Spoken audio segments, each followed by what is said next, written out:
চারটা গুণ যদি আপনার ভিতরে থাকে, পৃথিবীতে কোনো মানুষ আপনার কোনো ক্ষতি করতে পারবে না, ইনশাল্লাহ। বলেন কয়টা?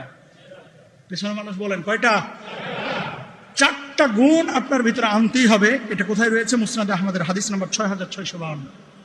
আল্লাহ রাসূল সাল্লাল্লাহু আলাইহি ওয়াসাল্লাম নিজে বলছেন, দেখেন, عن عبد الله بن عمر أن رسول الله صلى الله عليه وسلم قال أربع إذا كنا فيك فلا عليك ما فاتك من الدنيا حفظ أمانة والصدق حديث وحسن خليقة وعفة في تومة مرون الله أكبر।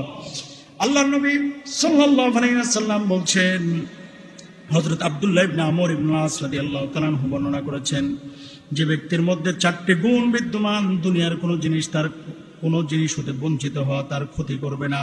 এক নাম্বার হচ্ছে আমানতের হেফাজত করা, আমানতের খেয়ানত না করা। বর্তমান সময়ে ঘরে ঘরে এই সমস্যাটা তৈরি হয়েছে, যেখানে আমানতের প্রশ্ন সেখানেই খেয়ানতের উত্তর, ঠিক কিনা?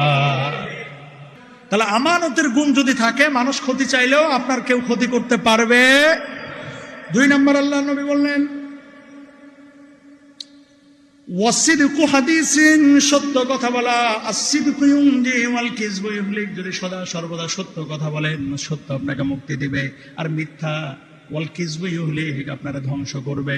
সত্য মুক্তি দেয়, মিথ্যা মানুষকে ধ্বংস করে। সুতরাং যদি সত্যের সাথে আপনি থাকেন, কোনোদিন কোনো মানুষ চাইলে আপনার ক্ষতি করতে পারবে না। আর যদি মিথ্যার সাথে আপনি থাকেন, শত মানুষ চেষ্টা করেও আপনার কোনোদিন আটকাইতে পারবে না। আপনার ধ্বংস অনিবার্য, ধ্বংস অনিবার্য, ঠিক কিনা? তিন নাম্বার, সৎ চরিত্রের অধিকারী হতে হবে, বুঝছেন? ওহুসনু খালিকাতিন, সৎ চরিত্র।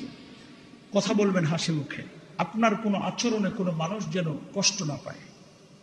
মনে রাখবেন, কর্কশ, উগ্রতা এবং মানুষের সাথে রূঢ় আচরণ, এটা কাফেরের বৈশিষ্ট্য, এটা ফেরাউনের বৈশিষ্ট্য, এটা আবু বকরের বৈশিষ্ট্য না।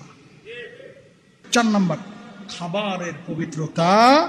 ওয়াইফাতুন ফি তুহমাতিন, আল্লাহ রাসূল সাল্লাল্লাহু আলাইহি ওয়াসাল্লাম বলেছেন, খাবারটাকে হালাল গ্রহণ করবেন।